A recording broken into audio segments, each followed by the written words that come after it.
সুখ কারে বলে? কিভাবে আপনি সুখকে ডিফাইন করবেন? সুখ তো টাকায় কিনা যায় না। শান্তি টাকা দিয়ে হয় না, শান্তি দেওয়ার মালিক কে? শান্তি আছে অল্প খেয়ে শুকর করার মধ্যে, শান্তি আছে আলহামদুলিল্লাহর মধ্যে। চিল্লায় বলেন ঠিক কিনা? এজন্য অল্প খাবো, অল্প পড়বো, অল্প জামাবো, অল্পের ভেতরে বরকত দিয়েছে কে? দেখেন ধনী ভাইরা খেতে পারে না, কিন্তু রিকশালার কি সমস্যা হয়? রিকশালারা সব খেতে পারে। কুলিওয়ালা, দিনমজুর, এরা একেবারে স্লিম সুঠাম দেহি, মেদহীন পেট, পেটে কোনো মেদ নাই, ভুড়ি নাই। আর কোটিপতিদের মেদ আসারা নাই, এত বড় বড় পেট।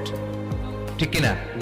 আমাদেরও পেট আছে, তবে হালাল পেট। এটা হারাম টাকা দিয়ে এই ভুড়ি বানাই নাই আমরা। চিল্লে বলেন ঠিক কিনা?